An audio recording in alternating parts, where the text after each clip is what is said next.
supaya pembelajaran nanti bisa berjalan dengan lancar, apa yang menjadi harapan kita bisa terwujud dengan baik.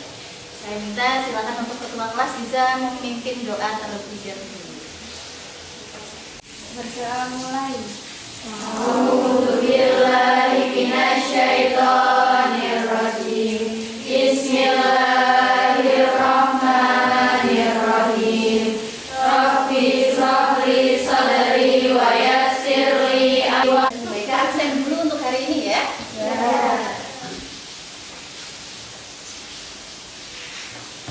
Anggi Maitasari. Nah, silakan boleh berdiri semuanya, ditanyakan lagu ya.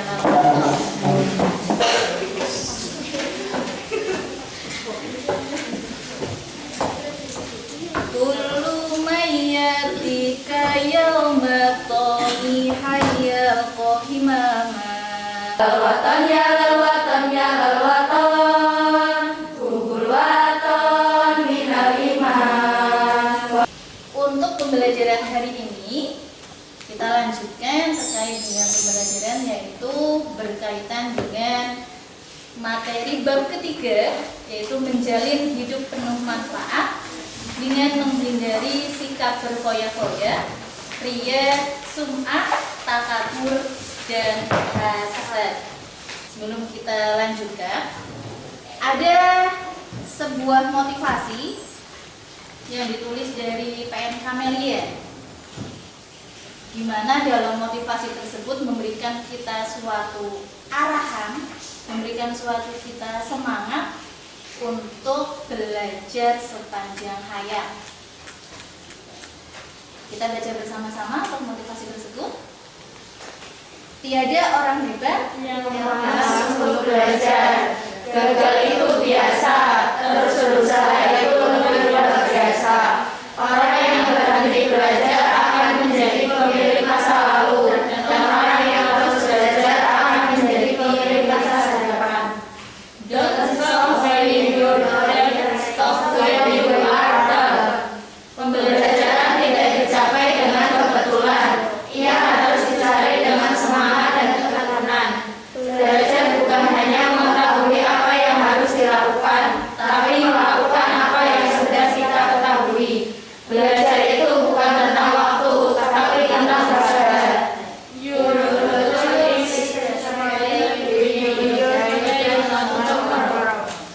Terkait untuk materi menjauhi sikap berfoya-foya, ria, sum'ah, takabur, dan hasad,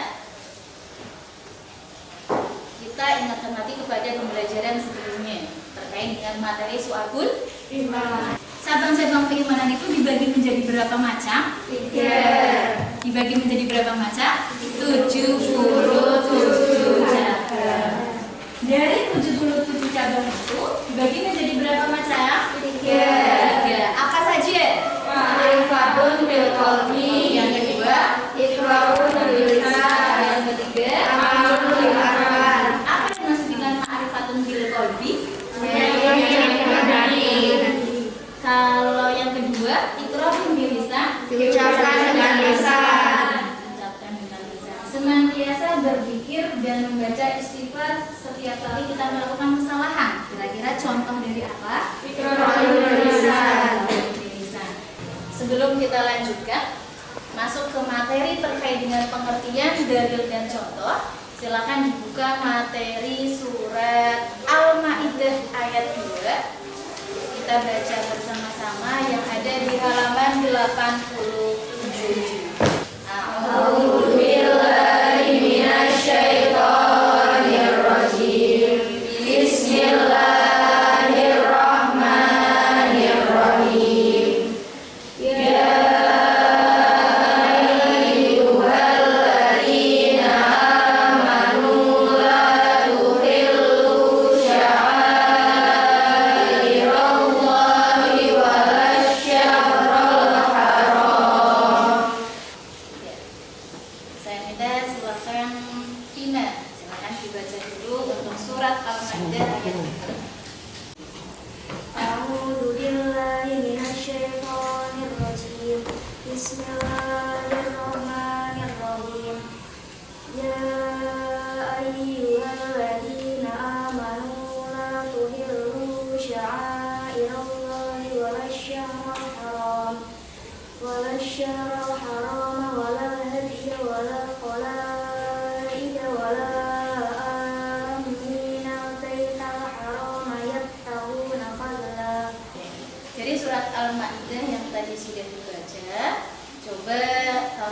identifikasi hukum bacaan tajwidnya.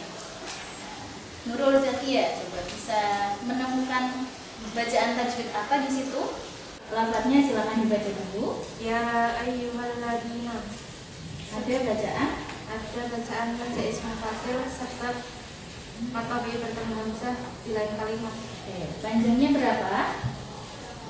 12,5. Oke, terima kasih Mbak Nurul Zakia. Oke, sekarang silakan kalian bisa perhatikan ke depan.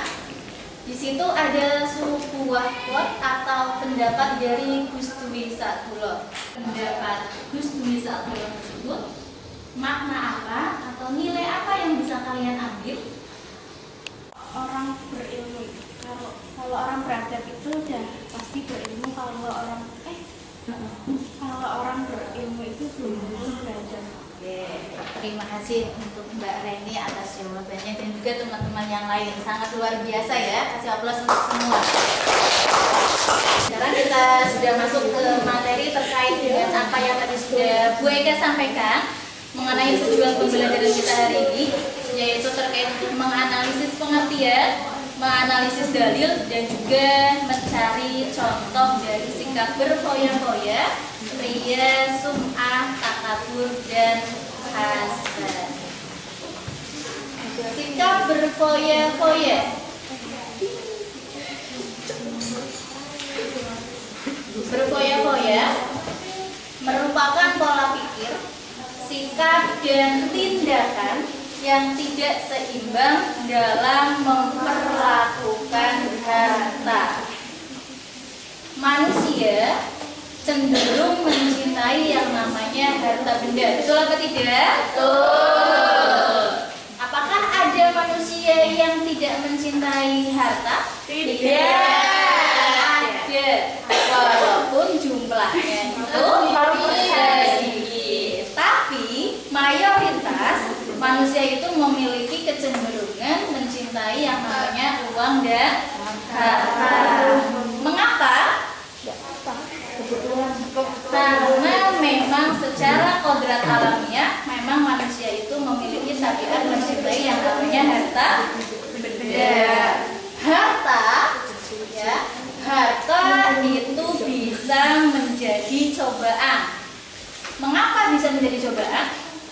Karena jika harta digunakan sebagaimana mestinya, maka harta itu bisa bermanfaat untuk dirinya sendiri. Contohnya, menolong orang lain, membantu tetangga yang susah. Tapi sebaliknya, kalau harta itu dikelola secara salah, ya, maka bagaimana? Maka harta itu pun bisa mencelakakan pemiliknya. Terkait dengan harta benda, sangat berkaitan dengan yang namanya istilah tabzir dan israf. Apa itu tabzir? Tabzir adalah penggorosan. Perilaku membelanjakan harta tidak pada jalannya. Sedangkan kalau israf, mempergunakan harta secara berlebihan, dan mempergunakan harta yang kita punya secara berlebihan atau melampaui batas. Silahkan dibentuk kelompok dulu. Menjadi 4 kelompok. Untuk lebih memperdalam terkait dengan materi apa yang sudah Bu Eka sampaikan pada hari ini, saya bagikan untuk lembar LKPD, yaitu lembar kerja peserta didik yang berkaitan dengan materi yang sudah kita sampaikan hari ini.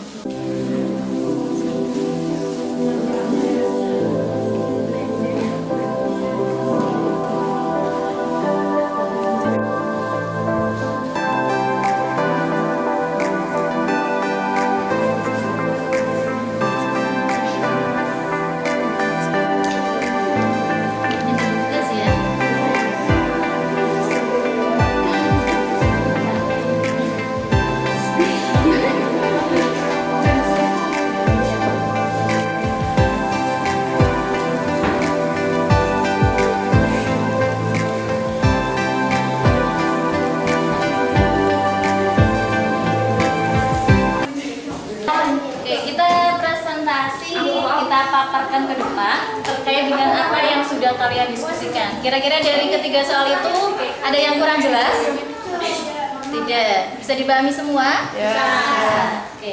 Kita mulai dari kelompok 1 dulu. Silakan kelompok 1 bisa menyampaikan dan mempresentasikan ke depan. Dan nanti Bu Eka minta dari kelompok 3 bisa menanggapi pernyataan kelompok 1. Assalamualaikum warahmatullahi wabarakatuh. Waalaikumsalam warahmatullahi wabarakatuh. Kami dari kelompok 1 ingin mempresentasikan hasil diskusi kami. Menurut kami gambar nomor 1.1 wajar jika perempuan belajar banyak membeli barang untuk kebutuhan sehari-hari. Yang kedua, gambar 1.2. Gambar 1.2 menunjukkan kalau menganggap rendah orang lain merasa paling hebat dibandingkan orang lain, padahal yang membedakan manusia dari yang lain adalah tingkat takwa. Gambar Ketika sebelumnya mendapat saya juara, justru dia malah tidak sukses seharusnya. Semangat bahkan memberikan yang Menurut pendapat kami yang gambar 1.1 pernyataan kelompok 1 kurang tepat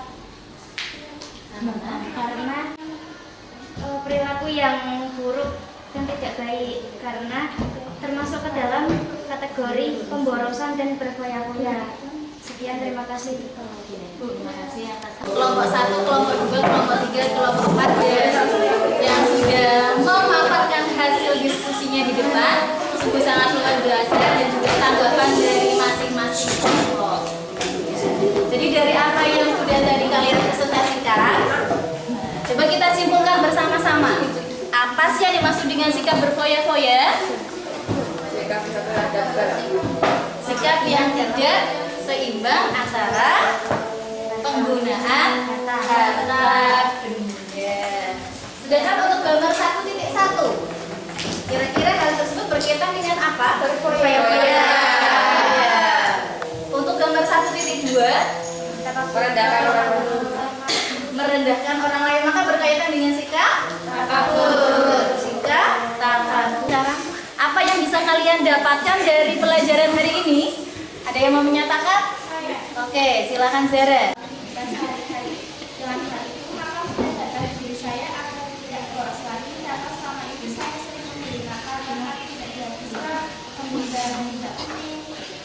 Untuk minggu depan kita masih masuk di materi bab ketiga ini dengan mempelajari materi tentang apa sih dampak negatifnya dan bagaimana cara menghindari dari adanya sikap berfoya-foya, sikap ria, sikap sum'ah, takabur, dan juga sikap mungkin itu saja yang bisa Bu Eka sampaikan untuk pertemuan hari ini. Kurang lebihnya mohon maaf. Semoga apa yang kita pelajari hari ini bermanfaat untuk diri kita sendiri.